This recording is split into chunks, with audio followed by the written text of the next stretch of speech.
broken down into task analyses.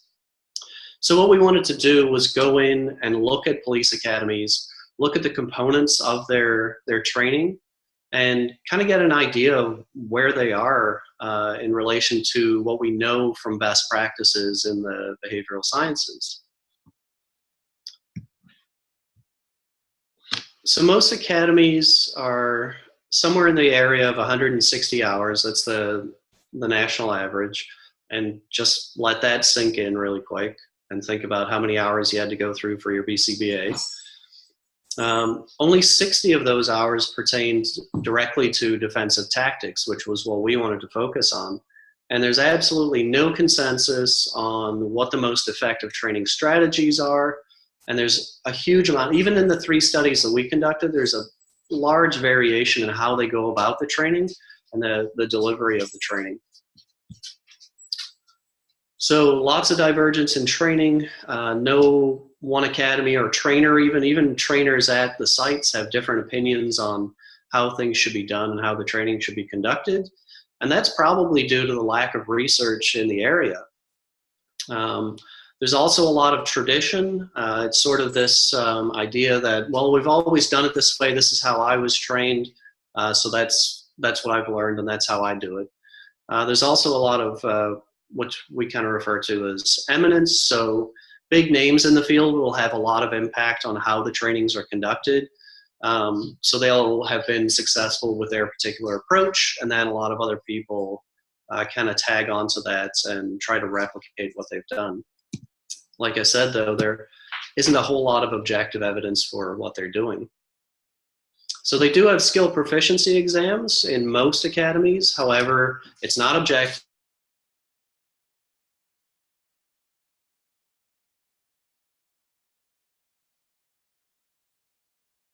Martial arts class, they're not going around with a checklist with a task analysis, making sure you got every single step.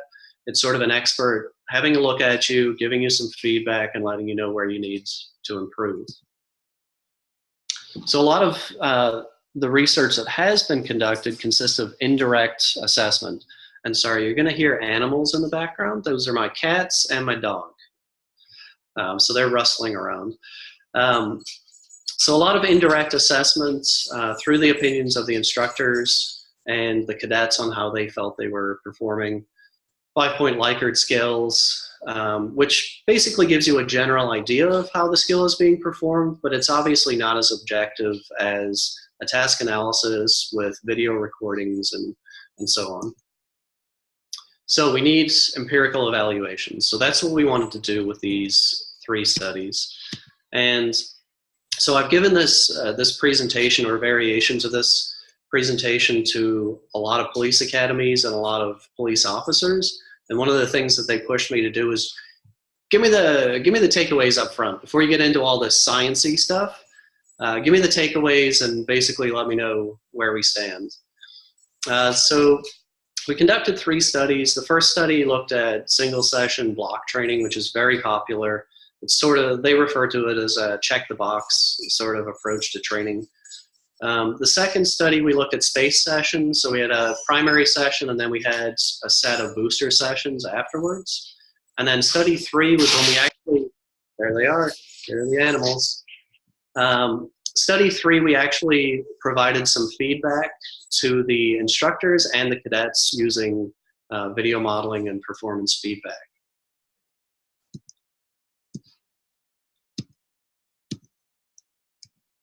All right, so as we're going through this, think about what sort of outcomes you might expect.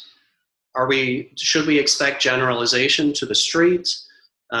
Should we expect the skills to maintain for a duration of time? What is the most effective training procedure? I mean, it's sort of easy to go, oh, BST is great. And that's fine, but some aspects of BST are very difficult to incorporate into academies, and I'll get into that a little bit. And then what's an acceptable retraining period? A lot of times with our direct care staff working with other populations, you might have a quarterly retraining or a yearly retraining on those physical skills. So kind of think about what you think might be an appropriate follow-up period for retraining. And this is just sort of a side note. The skills, the individual skills don't really matter so much in these studies as the experimental control and the analysis of the training.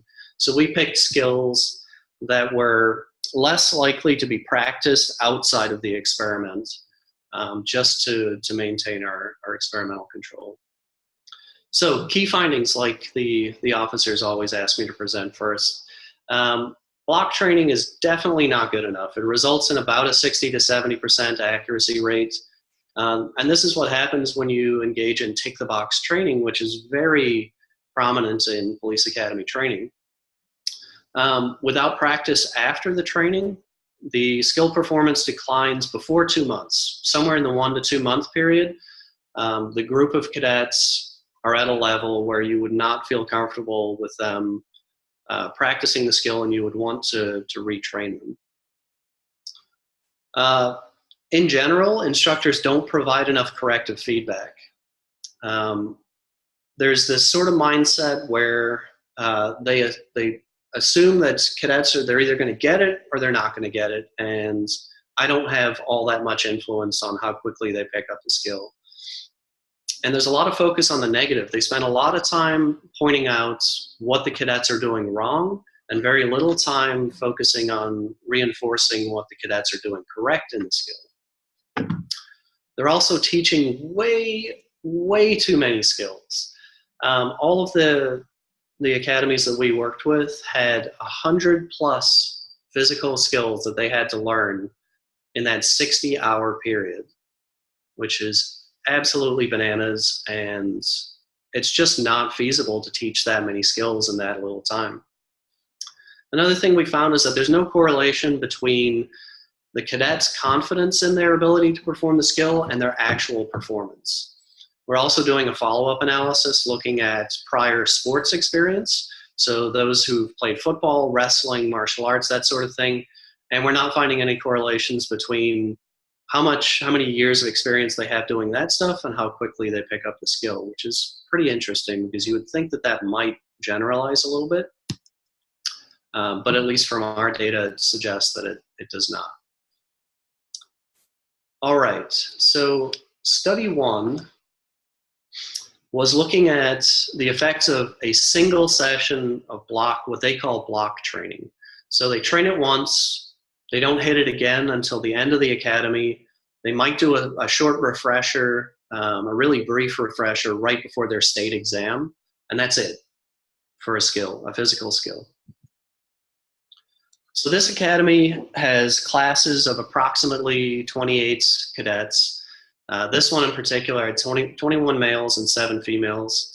The skills that we looked at were a mandibular angle pressure point. It's basically putting pressure in behind the jawline, which is aimed at gaining compliance for non-aggressive individuals.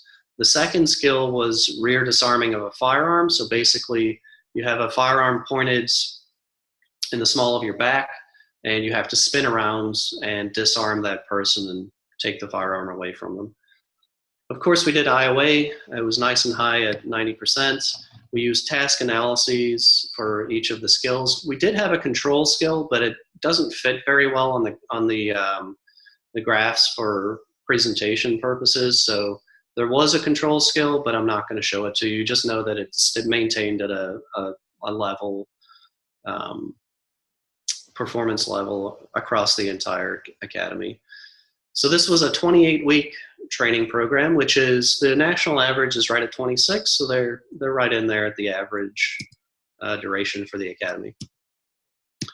So these pictures kind of give you an idea of what the mandibular angle looks like. You can see the officer on the left approaches from behind, and they apply pressure just in behind the jawline, like I said, and they command the individual to comply with what they're asking them to do. So it's a pretty simple skill. There were maybe 18 different steps in this particular one. And then this is rear disarming. So you see assailant on the right, pointing the firearm in the officer's back, and their job is to spin around, knock that firearm out of their line of fire, and twist the firearm out of their grip and retreat away from the individual. So this is obviously a very important skill to have. It's pretty rare that they ever use it, but you want to have this skill mastered if you're ever going to try to attempt it, because obviously if you fail at it, you're going to get shot and maybe killed.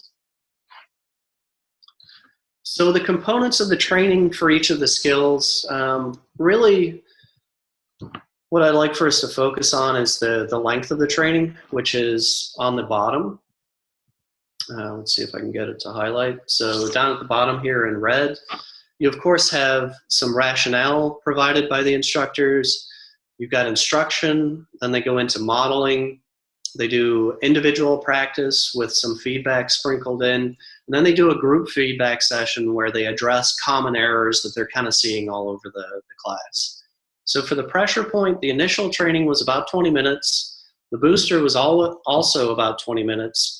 So they spent a total amount of time teaching this skill of 44 minutes. For the disarming skill, they spent about 50 minutes initially, and then they did a booster, but the booster was much shorter than the initial training. And a lot of the times, this is because of schedule restraints in the academy. Like I said, these guys are trying to teach 100+ skills in 60 hours. So they have to hit it hard and quick, and they have to, there's a time crunch always in police academies. So the booster was much shorter than the initial training, and that'll come into question a little bit later here when we look at the graphs. So as you can see, it was a multiple baseline design. We've got percentage of total steps completed on the vertical axis, and then sessions on the bottom. You can see nice low performance, and these are group data. So this is the entire class grouped together, which you might not be used to seeing in a multiple baseline setup. So low performance on both skills. After the initial training for the pressure point, there's a nice increase, and the median is right above that 80% mastery criterion level. And remember at the start I asked you, what do you think is an appropriate mastery level criterion? Are you comfortable with all of your officers being out in the street at right about 80% mastery of a skill, or does it need to be higher? So just kind of keep that in mind. So we've got most of the cadets up above the 80% level, but there are quite a few of them well below the 80% mastery criterion. And over the course of 1, 2, 4, and 8 weeks, you see more variation developing in the group performance, and the median dropping just below that 80% mark. So at that point, the trainers performed a booster training, and that brought them back above that 80% as a group in general. But there are still some people performing well below the 80% mark. So their booster training was effective. But again, is 80% enough? And also, we're talking about 8 weeks here. So 2 months, at the 2-month mark, the group is starting to drop below what is a typical mastery criterion. So John, there's actually a question from Maggie. She's asking, are the error bars the range of individual data? This is, I believe, group data, correct?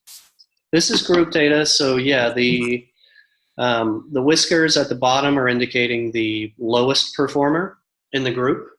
And then of course the whisker at the top is the highest performer. So the bars in there are the middle 50% of the group. So you've got 50% of the group in that 80% range after the booster training. Does that make sense? It's kind of a unique way to set this up, but it's one of the limitations to doing research in police academies is that it's very, very difficult to do typical single case designs where you're focusing on one individual at a time, because the trainings are always conducted in a full group in a single room all at the same time. So you'll have multiple instructors in there teaching and providing feedback, but it's always done in a group format unless the cadet wants to come back on their own time and get individual feedback, which is pretty rare. So with rear disarming, there was a nice training effect, but you can see that it's not quite at that 80% level. And then at 1 week, we're seeing a pretty sizable drop-off in group skill performance, which sort of maintains across 2, 4, and 8 weeks. And what you're seeing here is a ceiling effect, or sorry, a floor effect. So basically, they can't really get much worse at the skill at this point. When you teach a skill, of course, you kind of remember the general gist of the skill, right? So you can kind of fumble your way through it. And that's kind of what they're doing. They dropped about 10 to 15% on average in skill performance, but in fumbling through the skill, they met a lot of the steps, right? They got a lot of the steps just because they remembered the general sequence of the skill. So with the booster, it actually brought it up a little bit, brought the group average up just a little bit higher than the initial training.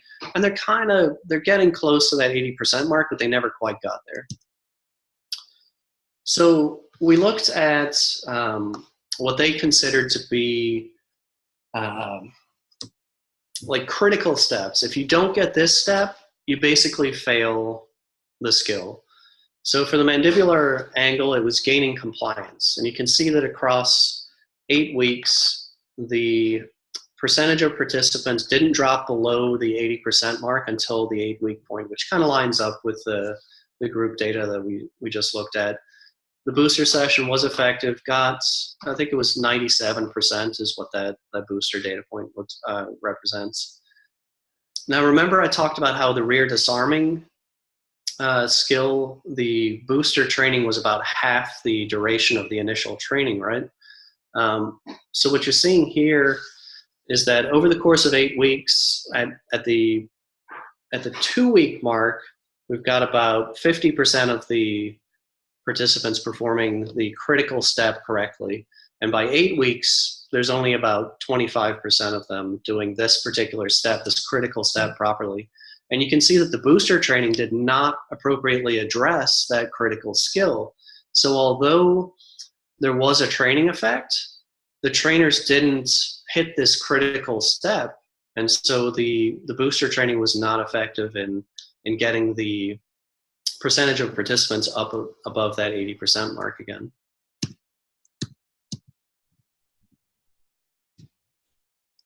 Okay, so I'm going to kind of speed up a little bit because I'm at about the 25-minute mark. Basically, this study demonstrated that a single training session is just not effective to get the group up to a mastery level. And at 1 week, for a complex skill like disarming, they're already ready for a retraining. And at 8 weeks for the pressure point. So we're going to move on to study 2. And study 2, the idea was to look at a different setup for training where they do an initial training and then they do some booster sessions afterwards.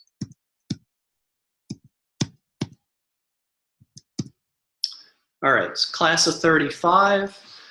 It was a handcuffing skill and a baton strike were the 2 skills. Again, we had a control skill. This was a 16-week training program, which is a little bit shorter than the national average. This is what rear kneeling handcuffing looks like.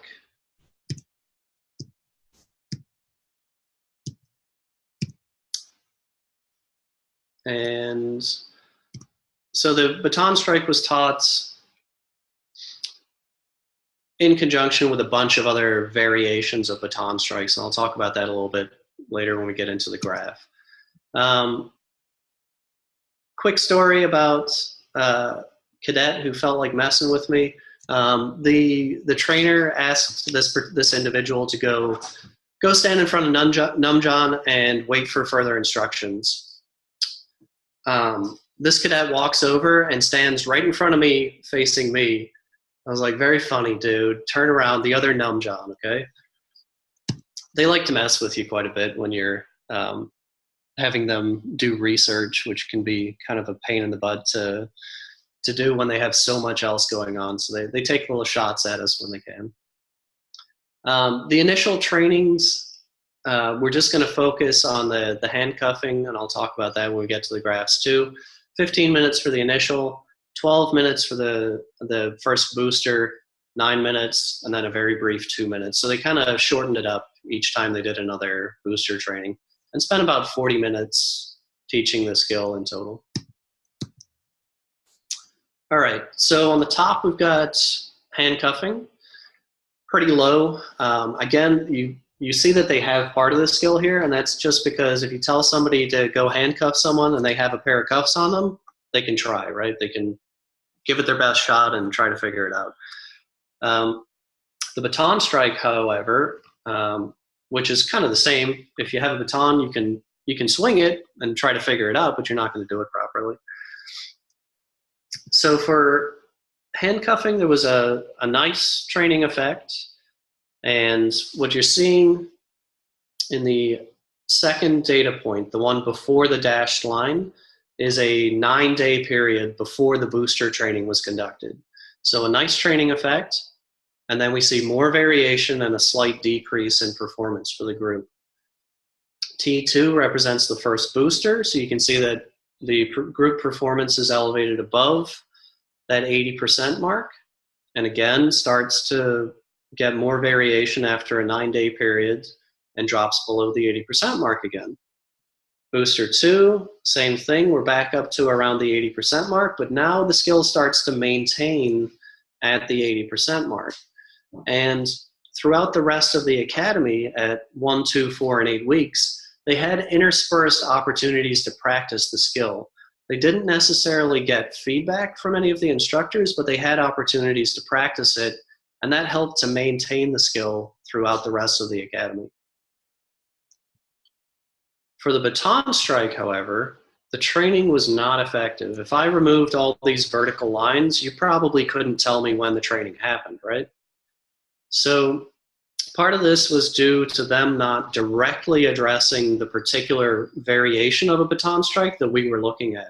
So even though they taught a bunch of different variations of baton strikes, they never actually addressed the particular one that we were looking at. And this is the result when you don't address each individual variation during the training.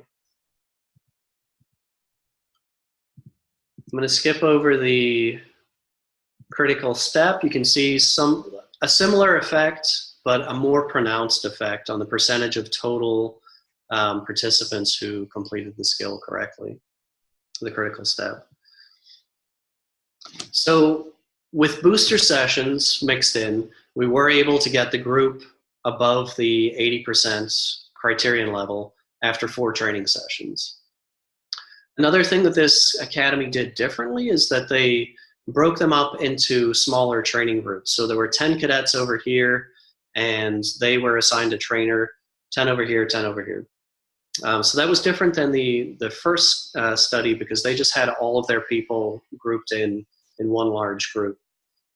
But we're still seeing decreases in group performance at around the 9 to 10 day mark. But the boosters, again, were effective in bringing the performance back up.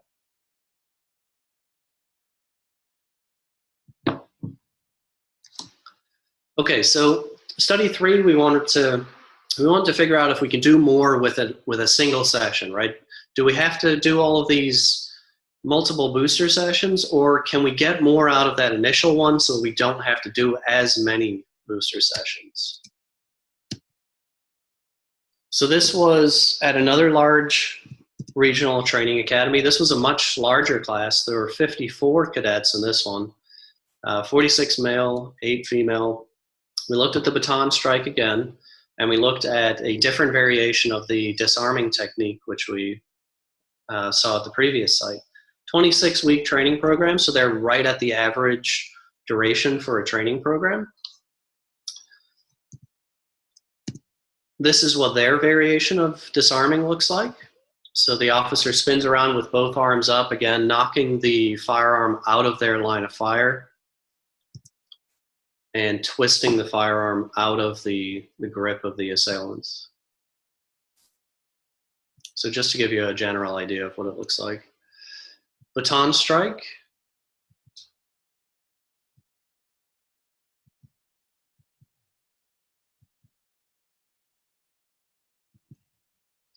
And for the baton strike, they spent 54 minutes initially, 22 after performance feedback, and I'll get into that in just a bit. And for disarming, they spent about a half an hour on the initial training, about 11 minutes on a scenario-based booster training, and 20 minutes on performance feedback. So on the top is disarming. Nice low performance initially, a nice training effect, but we're nowhere near that 80% mastery criterion again. They did a scenario-based training, and there was an increase, but still not at that 80% mark. And at 7 weeks during the academy, we're starting to see more variation again and lower performance in general for the group. And at 15 weeks, we're back to where we were after the initial training. It's similar variation and a similar median for the group performance. For the baton strike, same sort of thing. There is a training effect, but it's again well below that 80% mark. And at 7 and 15 weeks, it maintains pretty well, but obviously still below the mastery criterion where we would like them to be. So we then talked to the trainers and we said, we have some suggestions, and if you're open to it, we'd like to come in and give you these suggestions and kind of help you work through how we think that you can make some improvements in the training. Pretty simple stuff. So they agreed to it. They allowed us to do a 1 hour presentation for the trainers and then a 1 hour presentation for the cadets as well. So what we focused on for the cadets was providing the group feedback. So we showed them the graphs. We showed them how much variation there was. We went through the task analyses. We pointed out where they were typically having issues, which individual steps needed some work, and clarified each of the steps that needed work with. We had visuals, pictures, the pictures that I showed you before, except much more elaborate. We had a video, and we also had the task analyses to run through with the cadets. So the experimenters, we basically just talked about simple principles of behavioral science or behavior analysis with a heavy focus on the provision of corrective feedback, because we noticed that a lot of the trainers were walking around kind of pointing out what they were doing wrong, not reinforcing what they were doing correctly, and not really giving very clear corrective feedback to the cadets. We also focused on the benefits of small group practice. So they had 6 trainers, so we broke them up into smaller groups. So each trainer was responsible for a subset of the larger group. So these were the results. There was the most important one is the feedback piece. There was a 50% increase in the amount of time they spent providing corrective feedback and reinforcing the cadet performance, which was huge. And collaborating is a fancy word for chit-chatting with your other trainers. So they spent a considerable amount of time doing that during the initial training, and that almost went completely away. So that was great to see. And they spent much more time providing corrective feedback. All right, so the effects of just a 1 hour educational or instructional presentation for the instructors and providing some performance feedback to the cadets resulted in us getting the group to that 80% mastery criterion. And you'll notice there's not much variation in that middle 50% as well, which was really nice to see. We then did a 16-week post-academy follow-up. So these guys are out in the field. They're working as police officers. And again, we see a drop below the 80% mark, and much more variation in the group performance. Same thing with the baton strike. We were able to get them up to the 80% mark. However, at 16 weeks, when they've been out in the field working, they come back in and they're ready for a retraining already. So we're talking about 4 months, somewhere in the 3 to 4 month mark. But you want to get them in well before that, right, to give them that feedback. All right.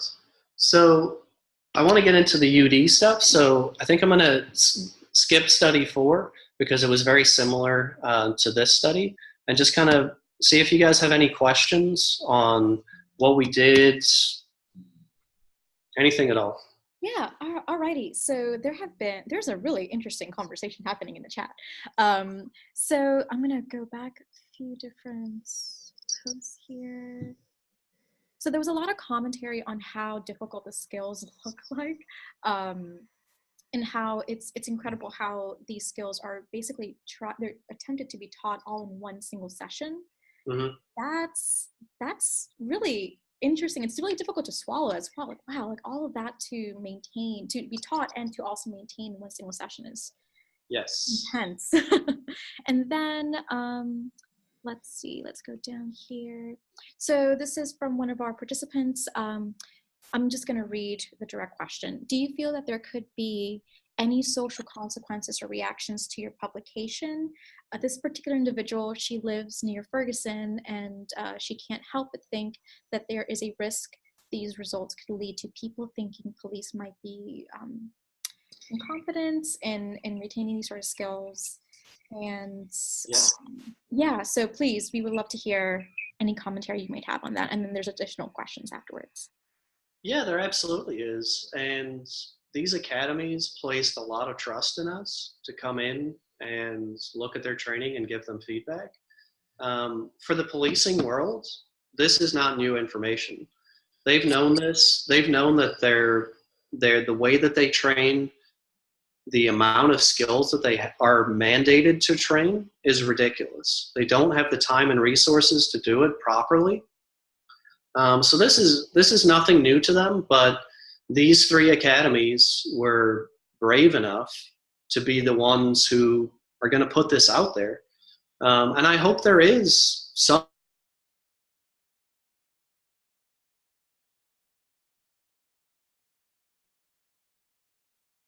put into the academies so that they can do this stuff properly. In talking to trainers, they always, every one of them says, when we get a budget cut, the very first thing to go is training.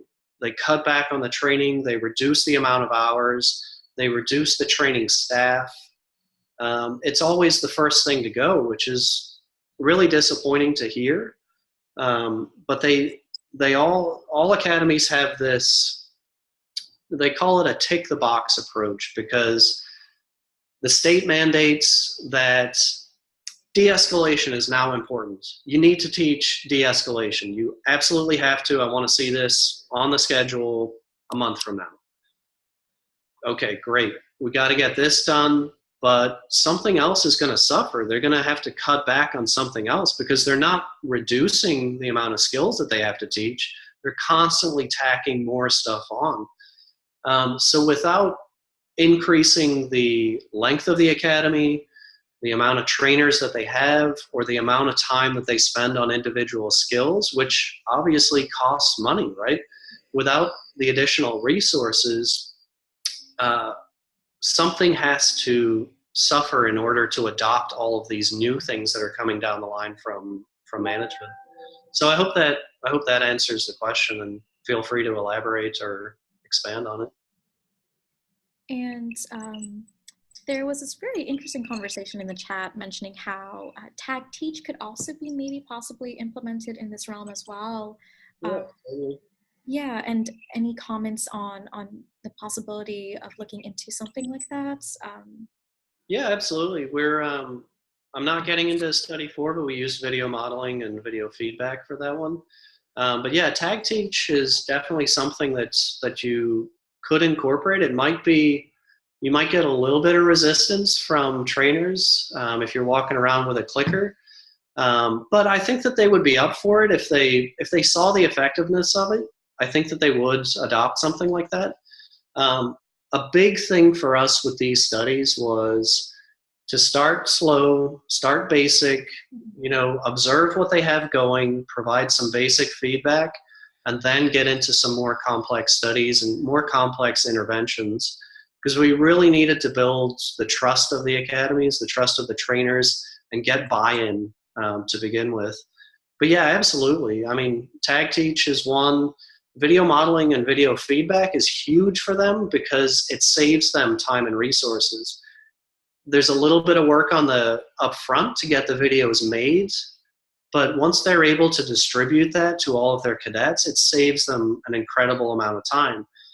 The obstacle that they run into, though, is they're constantly getting these new things that they have to teach coming down the line, and they change the individual techniques and how they're. So if I get a new trainer comes in, and this is how I teach disarming, right? So they have to switch over to this new technique, and now my video doesn't work. So I got to create a whole new video. So they're constantly running into staffing changes, technique changes, new skills that they have to teach in the academy. It's constantly changing, so it's very hard for them to keep up with all of that. If you've got 100+ skills, that's 100+ videos that you need to keep up with. But yeah, it's a great point, and there's a lot more that behavior analysis has to offer police academies. But like I said, we needed to build that trust and buy-in off the bat. Yeah, right on. I would imagine there's like a pairing procedure, like an unsaid pairing procedure that has to occur as well. Yeah, for sure. And the last question that we have in the chat is, did you see a specific model for ideal corrective feedback? There's several out there. It seems, I think, that happens in human services as well. Yeah, I didn't see an ideal model. I wouldn't say that. A lot of the time, you'll have multiple trainers, and they sort of walk around their group of cadets. Sometimes they'll have them in a line. Again, every trainer does it differently, right? So sometimes they'll line them up so that they can see them all at the same time. Sometimes they'll have the cadets kind of be in a circle around them so they can rotate around and look at all of the individuals. Usually, like I said, they're focusing on what they're doing wrong, which we know is not the most effective way to go about it. So with study 3 and study 4, we focused heavily on providing reinforcements and focusing on what they're doing correctly and building and shaping off of that, and not focusing so heavily on what they're doing wrong. And it was funny when we pointed that out to the trainers. One of the head trainers was like, "Oh yeah, I guess we should be nice to them, huh?" Because a lot of them adopt this sort of the military boot camp kind of approach to training, right? Like yell and scream at people until they get it right. So some of the trainers are more like that. Some of the older folks, or the older trainers who've been doing it their whole life, are more boot campy in their approach. And then a lot of the younger folks realize that we can get the same sort of performance out of them and be nice to them in the process as well, and provide more reinforcement in the process. I don't know if that answered the question, but no, I didn't see an ideal feedback approach. All right, I think that's it for the questions in the chat. All right, we'll skip over. You can see the data really quick. I'm going to skip over all of this, actually. All right, so switching gears, we've also started to apply behavior analysis and an inductive approach to something called unintentional discharges. Let's see if we can get through all of this. All right, so unintentional discharges are basically when an officer, whether they be on the range, in the office, in their squad car, out on the street, they accidentally discharged their firearm because of the way they were holding it. I'm not talking about when a cop accidentally shoots someone, although that does happen from time to time, obviously. In the vast majority of these cases, there were not any injuries. The bullet ends up lodged in a wall, in the floor, in the officer's thigh, in the officer's foot. So these are accidents that occur on the job.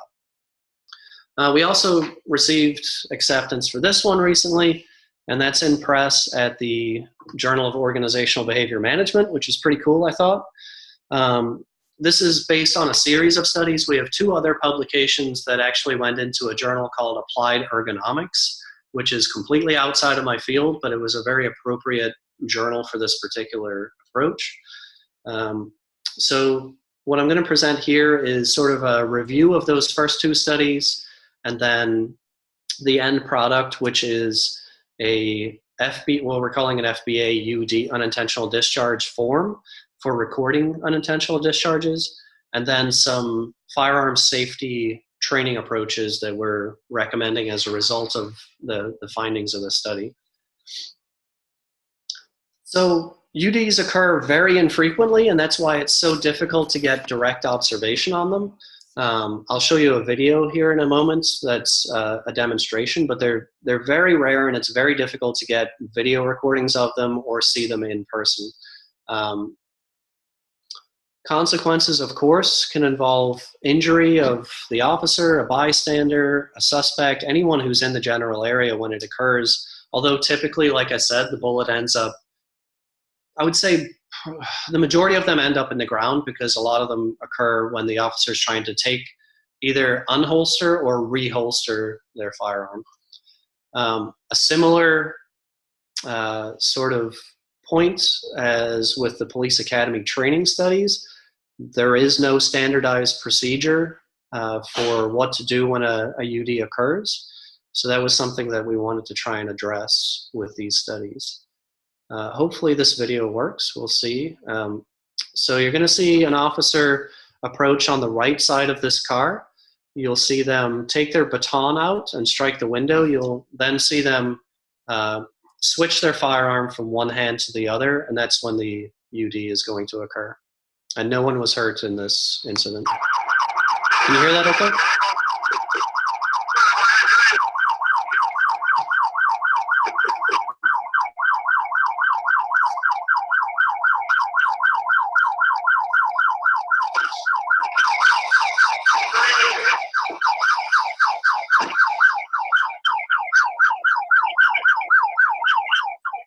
So this guy on the right.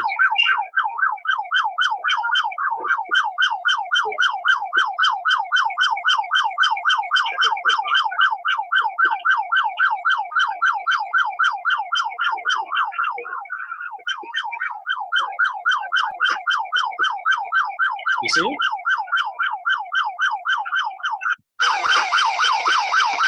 I'm going to turn the audio off so we can see it here. So watch when he takes the firearm from his left hand and puts it back into his right hand. Everyone see that? So that's a UD, and that occurred because he was using his non-dominant hand to hold the firearm while he was striking with the baton. And when he transferred it back into his dominant hand, his finger was in the trigger well and accidentally squeezed the trigger. So that's one example of what we're talking about here. We had 11 law enforcement agencies participate in this and provide 308 total reports of UDs. So this is the cadet themselves, or not cadet, the officer themselves and anyone else who witnessed the event, all the information that they could possibly gather on what happened. And like I said, it's very difficult to directly observe this particular behavior because they occur so rarely, and oftentimes there isn't a video camera recording to refer to. So basically this is, it's an ABC approach, but really it's an AB approach because we're primarily focused on the antecedents, the things that are happening directly before the trigger is pulled. And across these 308 reports, we developed a taxonomy, and all of those 308 are included in the 6 categories on the left under antecedents. You've got contact with an object, a medical symptom such as a seizure or a tremor, muscle coactivation, which is an example of that would be if you're holding a firearm and you've got your finger in the trigger well and you go to kick down a door, that exertion of kicking a door is going to result in some muscle tension in other parts of your body, right? And if your finger is on the trigger while you're kicking down a door, there's a chance that your finger will flex and pull the trigger. Routine tasks, so this is cleaning the firearm, clearing it, putting it away, moving it from your locker into your holster, unholstering, placing a shotgun in the trunk of your squad car, things like that. And then unfamiliar tasks, which we just saw an example of, that officer likely is not used to transferring his firearm from the dominant hand over to the non-dominant hand. So that's a good example of an unfamiliar task. So across these 6 categories, the vast majority of UDs are occurring during routine tasks when the officer is on the range, in the office, in the locker room, bathroom. They're occurring in non-stressful situations, unlike that traffic stop video that I just showed you. The next most common is muscle coactivation, so things like pushing doors open, kicking doors open, any sort of forceful movements. Loss of balance is another one. If the officer is holding their firearm and pursuing a suspect, for example, and they step in a hole or trip over something, if that finger is anywhere near the trigger, there's a strong likelihood that they're going to have a muscle contraction that could discharge the firearm. So unfamiliar task was the next most common one, and contact with an object. We had 3 startles, and one of the more interesting startle responses was there were 2 officers. They were pursuing a suspect, and one of the officers was startled by a loud noise of some sort, discharged his shotgun into the ground. That then startled another officer, his partner, who unintentionally discharged their firearm into the ground as well. So we had a double UD, which is incredibly rare, but it was nice for us to be able to demonstrate that startle responses can result in UDs, because the previous research in this area suggested that it might happen, but this was the first time that we actually had documentation that also suggested that it could occur in the field. Injuries were most common, again, during routine tasks, and typically when an officer is injured, it's from holstering or unholstering, and the bullet is either lodged in their thigh or in their foot. And we actually had one officer who severed their femoral artery and actually passed away from their own gunshot. So tragedies can occur. Thankfully, though, typically the bullets end up in the ground, which is good, but it's also still a massive concern. So what about the threat potential, the stress level that the officer might be in, kind of the context of the UDs? Most of them are occurring during low threat potential settings. They're during routine tasks, and basically it comes down to improper handling of the firearm. So this is what we're calling the FBA UD form. This is distributed to the 11 law enforcement agencies that we're working with, and a few others have adopted it as well.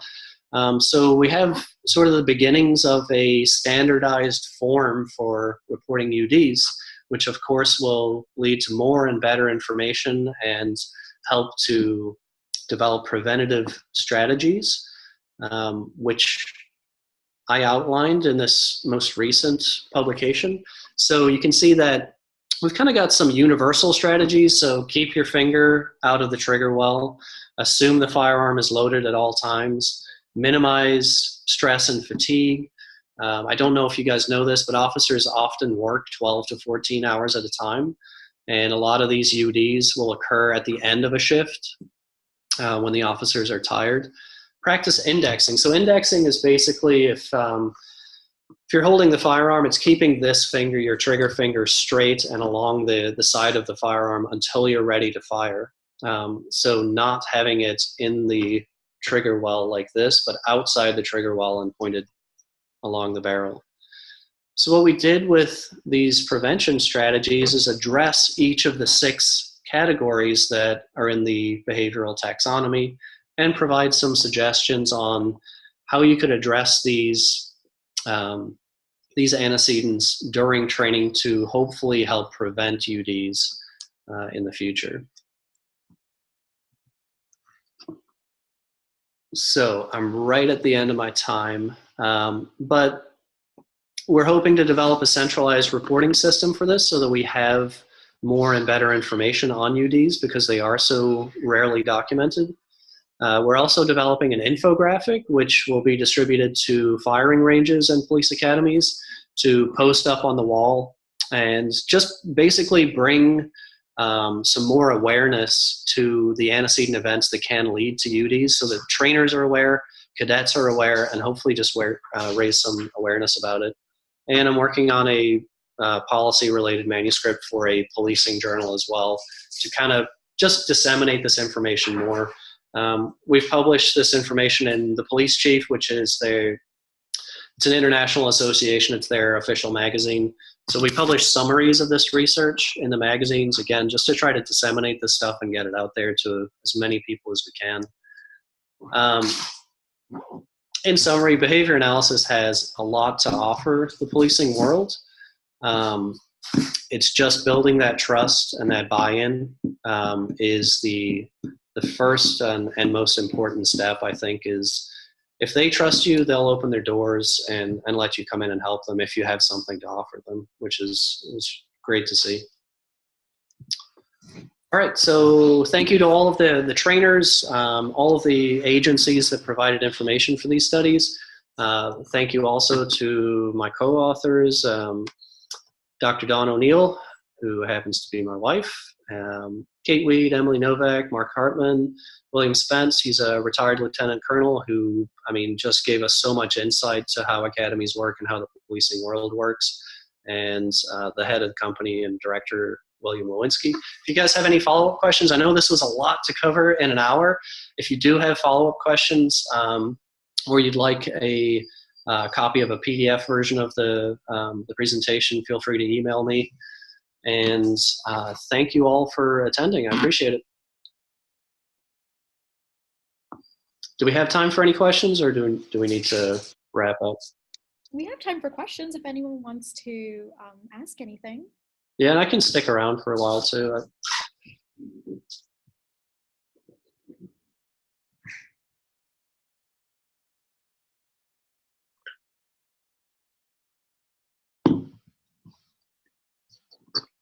Does anyone have questions to ask John concerning the presentation, the training components, the data that was collected as well? I do have a question. And I think, it was your last slide where one of the bullets mentioned verbal de-escalation. Mm-hmm. Would you point us in the direction of any specific literature or suggestions as to what the best strategies would be for verbal de-escalation in this context, or do you have any comments on as it relates to that? There is no research. There's a common theme here, right? Yeah. I'm not aware of any research. The company that I work for provides a training on de-escalation, but it's not a behavior analytic approach. I'm hoping to get involved in that because I think we do have quite a bit to offer in relation to verbal behavior and de-escalation. So I can't really give you anything. I might be able to get some examples of a de-escalation training, but it's not going to include behavior analytic techniques per se. But Okay. yeah, if it's something you're interested in doing research on, it's sorely needed, in my opinion.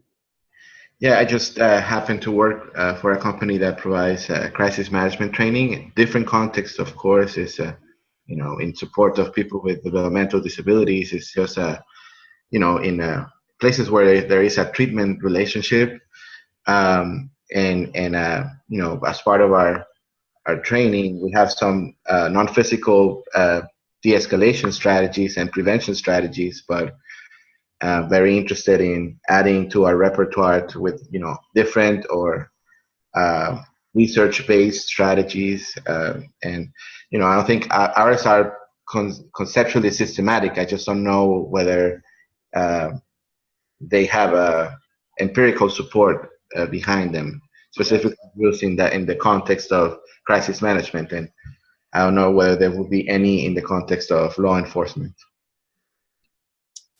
Yeah, unfortunately, the answer is no. Yeah. A lot of the times when you go looking for research in any applied area of law enforcement, so applied research is very rare in law enforcement. There's a lot of policy related research, a lot of big data sort of research, a lot of statistical analyses, but when it comes to hands-on applied research, it's very rare. Yeah. And that's what we're trying to change.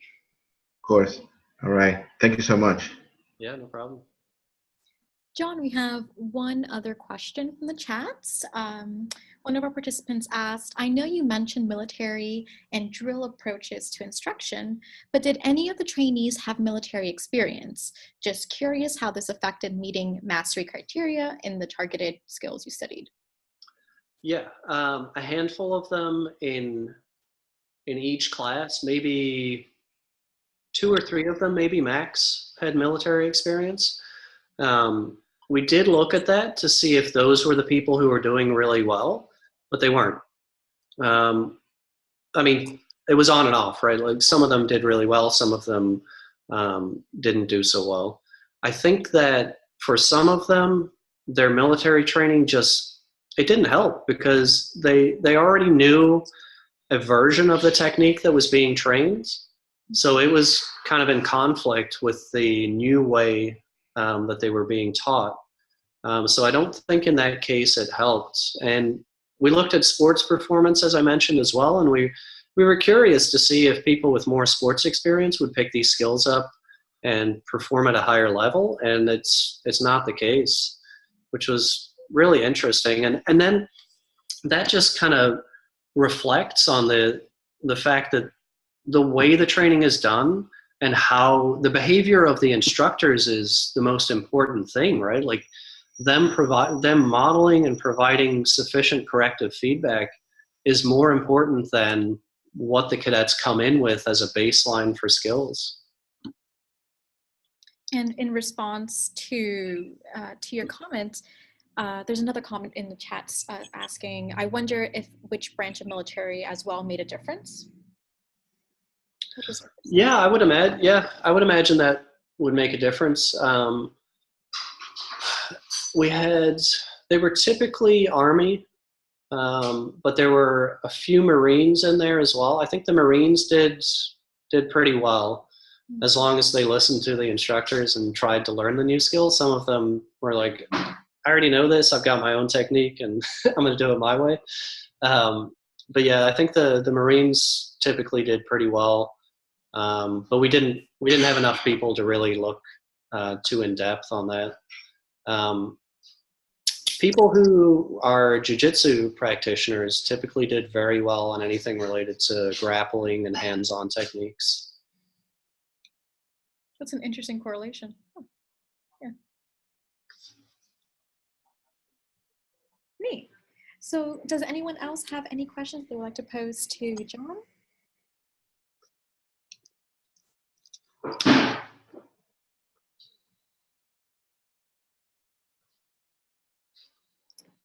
Alrighty. Well, John, thank you so much for presenting today. This was fascinating.